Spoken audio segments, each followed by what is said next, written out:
Are you alone? Are you scared of being alone? As a woman in my 50s who's been alone for over a decade, I've been asked that a lot. I've been asked by women and men, mostly women. And I think most of us would like to be in a healthy, happy relationship, but many of us just don't have that option. We might be divorced, we're widowed, or we just haven't found the right person. So you're probably wondering how I like being alone, or how I've adjusted to it, or does it scare me? In the next 10 minutes, I'm going to share with you my solo journey, how I got there, how I like it, and the top 3 things I did to adjust to it.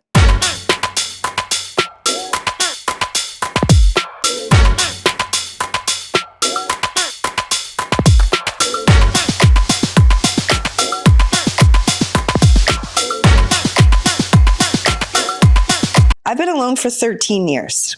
I've dated often, well, on and off, and I've had a few short-term relationships, but since my second divorce, I have not had a long-term relationship. And I'm suggesting a long-term relationship is over a year. When I got divorced the second time, I really hit rock bottom. The decision to end that marriage, it wasn't mine, and it cut like a knife.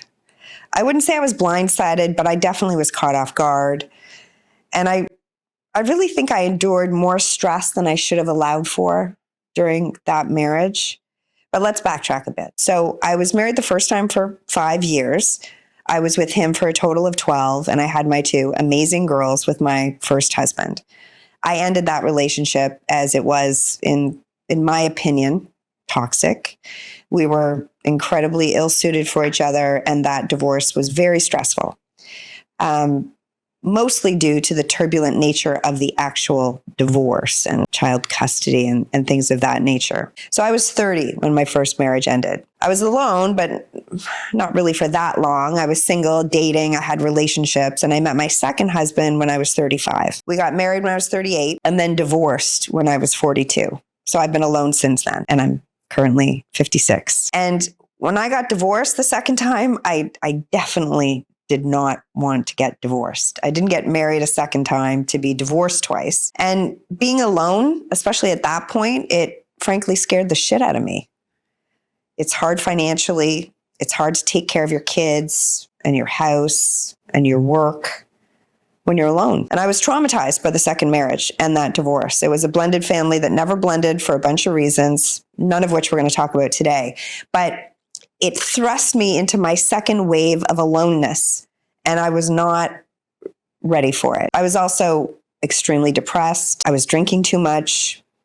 I really had become a shell of myself. So you might ask, what changed for me? How did I learn to mentally embrace being alone? And that's what I'm going to share with you now. 3 things that helped me. 1, I learned to be positive.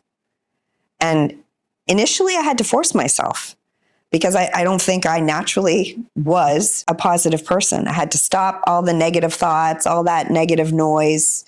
I had to stop ruminating over, what I felt to be unfair or how I felt after the second divorce. I just had to let that go.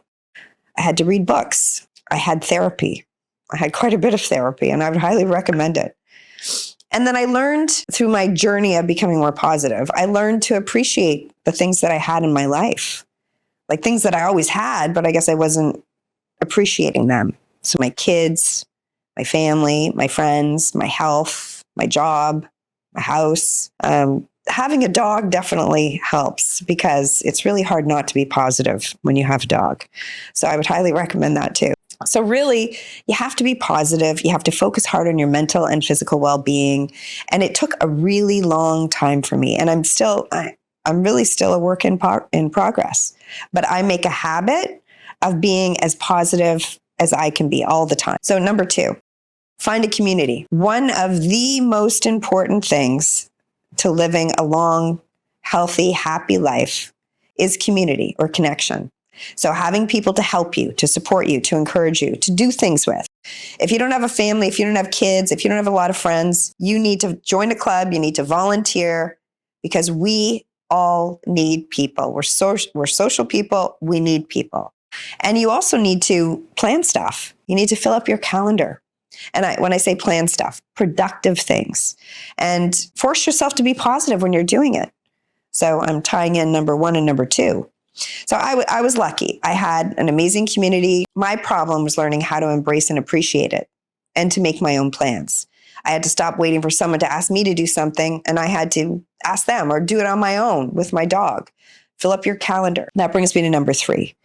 And number 1, positivity is extremely important. This one is equally as important. Number 3, invest in yourself. You have got to love yourself. And everyone is talking about how this is a lifelong journey, and it is. And to love yourself is to continually forgive yourself and continuously improve yourself. Mark Aurelius, in his book, Meditations, he made this point really well. The only thing that really matters in your life is being the best person you can be. Don't worry about other people. Don't worry about what they think. You, focus on you. Be kind. Be helpful. Be good. This is a lesson we may learn late in life. I know I did, but it's a hell of a lesson. At a certain point in my life, I had stopped evolving and growing. I felt like I was in survival mode. I also was just so worried about so much unnecessary shit. But now I've let that go. I read more. I'm taking new courses. I'm doing this YouTube podcast. I'm trying to be the best mom, the best friend, the best daughter, the best person I can be. And this requires ongoing, continuous effort. So, do I love being alone? No, but I can honestly say I'm happily solo. Would I like to meet a wonderful partner to travel with and live out my golden years? Of course, and I hope I will. But for now, single is what I have to embrace, and I'm good with it. And there are benefits too. Like, I make my decisions. I do the things I love to do and on my terms. Trust me, you can be single and happy and live a wonderful life. So if you'd like a copy of my top 3 tips to being happily solo, check the description below for a link to download them. And if you enjoyed this episode, don't forget to like and subscribe to our channel and drop a comment below. Let us know what topics you'd love to see in the future, because your feedback helps us keep it real. And that's what we're all about. Real life, real stories, real talk. Until next time, be real.